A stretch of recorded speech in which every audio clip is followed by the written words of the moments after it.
साधु संत ऋषि मुनि महात्मा आपके सारे सदग्रंथ सद साहित्य सिर्फ एक और इशारा करते हैं, किसकी ओर?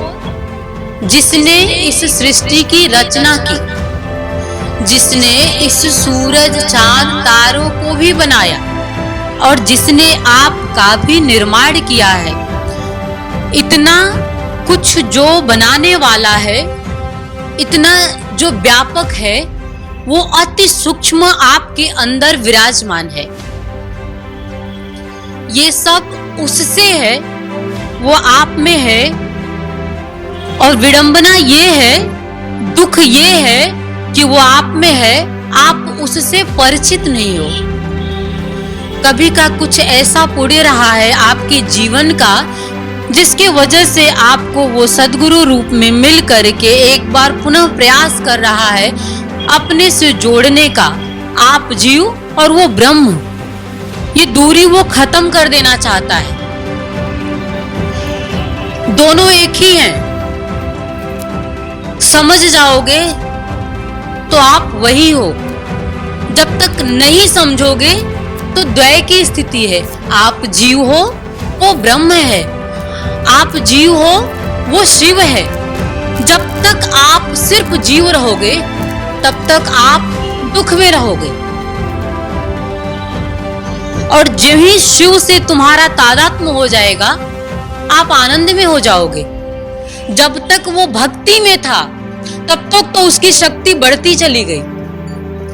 बड़ी समृद्धशाली हो गया रावण, राम से भी ज्यादा। तभी तो उनकी पत्नी को उठा लाया। वैसे ब्रह्मवाणी कहती है कि सीता का कोई हरण नहीं कर सकता है। कौन सीता का हरण कर सकता है जब वो खुद परमात्मा है? लेकिन फिर भी ये राम की लीला है, जिसे लीला कहते हो कि वो आता है तो लीला करता है। तो रावण इतना शक्तिशाली बनता है कि उसे उठा ले जाता है। किसको? जो आदि शक्ति है, और सारे देवी देवताओं को अपने अधीन कर लेता है। किसके बल पे? शक्ति के बल पे, शिव के बल पे।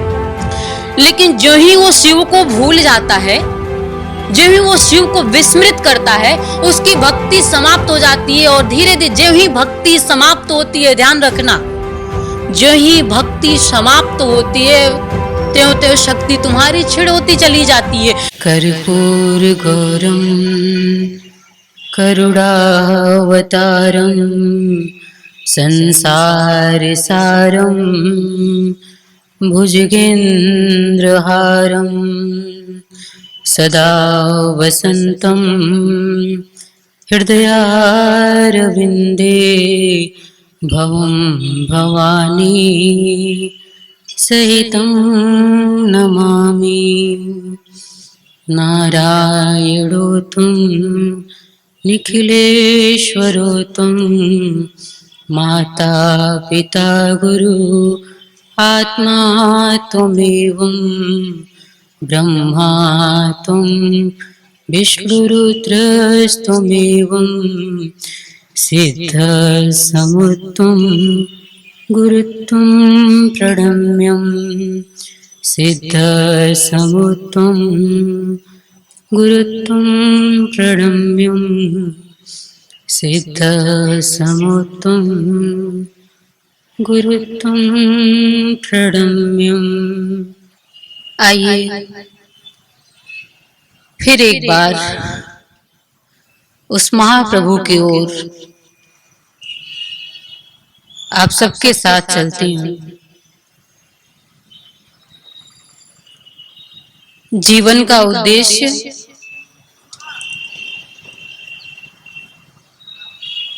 स्पष्ट करते हुए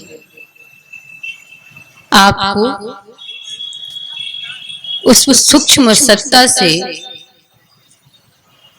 मिलाने का, उससे आपको जोड़ने का एक बार फिर नवीन नूतन उसको साथ लिए हुए पूर्णता के साथ हम और आप दोनों प्रयास करेंगे। अपने आप को खाली कर दीजिएगा। क्योंकि मैं जो देने जा रही हूं उसे भरना है आपको अपने आप में। बुद्धि को छोड़ दीजिएगा,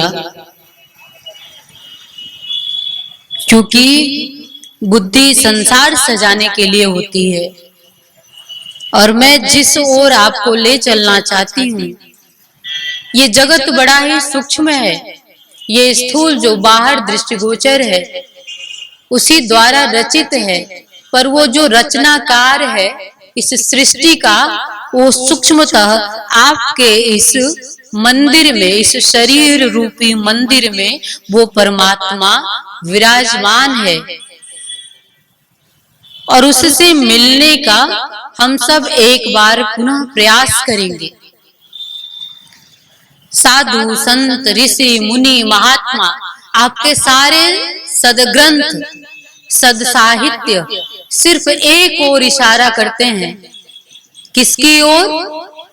जिसने इस सृष्टि की रचना की, जिसने इस सूरज चांद तारों को भी बनाया, और जिसने आपका भी निर्माण किया है। इतना कुछ जो बनाने वाला है, इतना जो व्यापक है, वो अति सूक्ष्म आपके अंदर विराजमान है। ये सब उससे है, वो आप में है।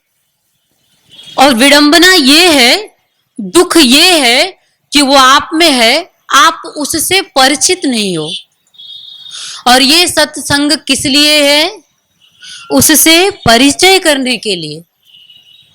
कारण भी वही है, कर्ता भी वही है। ये जो आप जो कार्यक्रम कर रहे हो, इसका नियामक भी वही है।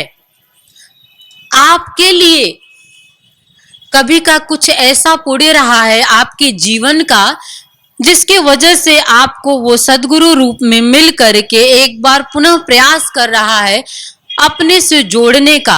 आप जीव और वो ब्रह्म, ये दूरी वो खत्म कर देना चाहता है। दोनों एक ही हैं। समझ जाओगे तो आप वही हो। जब तक नहीं समझोगे तो द्वय की स्थिति है। आप जीव हो, वो ब्रह्म है। आप जीव हो, वो शिव है। जब तक आप सिर्फ जीव रहोगे तब तक आप दुख में रहोगे। और जो ही शिव से तुम्हारा तादात्म्य हो जाएगा, आप आनंद में हो जाओगे। शिव का परिचय क्या है? आनंद। शिव का स्वरूप क्या है? आनंद। शिव की प्रकृति क्या है? आनंद। शिव का स्वभाव क्या है? आनंद। जितने भी शब्दों से उसकी बात करोगे, वो आनंद स्वरूप है, वो शांति स्वरूप है। जिस परमात्मा की बात हमारे सदग्रंथ कहते हैं, सदशास्त्र कहते हैं, हमारे ऋषि मुनि महात्मा कहते हैं, वो सबने एक ही बात कही है कि वो परमात्मा आनंद स्वरूप, शांति स्वरूप में आपके अंदर विराजमान है। वो आनंद स्वरूप है, आप उसके अंश हो। देखना जरा, वो परमात्मा आनंद स्वरूप, आप उसके आनंद स्वरूप हो, आप भी उसी के स्वरूप हो, लेकिन आप में आनंद नहीं। क्यों? क्योंकि आप अपने स्वरूप से भटक गए। अपने स्वभाव को आपने विस्मृत कर दिया। आपने अपने को सिर्फ जीव मान लिया।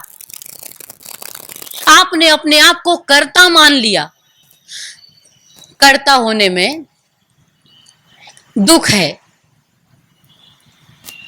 क्योंकि कर नहीं पाओगे। कितना कुछ कर पाओगे? जब भी कुछ प्राप्त करने के लिए एक कदम भी आगे बढ़ाओगे, तुम्हें उसे याद करना पड़ेगा, उसे साथ लेकर के चलना पड़ेगा। क्योंकि इस संसार में जो कुछ भी सिद्ध होता है, उसे बिना लिए साथ नहीं होता है। रावण ने भी यदि इस संसार में कुछ सिद्ध किया तो भगवान शिव को साथ लेकर के किया। जब तक वो भक्ति में था तब तक तो उसकी शक्ति बढ़ती चली गई। बड़ी समृद्धशाली हो गया रावण, राम से भी ज्यादा। तभी तो उनकी पत्नी को उठा लाया। वैसे ब्रह्मवाणी कहती है कि सीता का कोई हरण नहीं कर सकता है। कौन सीता का हरण कर सकता है जब वो खुद परमात्मा है? लेकिन फिर भी ये राम की लीला है, जिसे लीला कहते हो, कि वो आता है तो लीला करता है। तो रावण इतना शक्तिशाली बनता है कि उसे उठा ले जाता है। किसको? जो आदि शक्ति है, और सारे देवी देवताओं को अपने अधीन कर लेता है। किसके बल पे? शक्ति के बल पे, शिव के बल पे।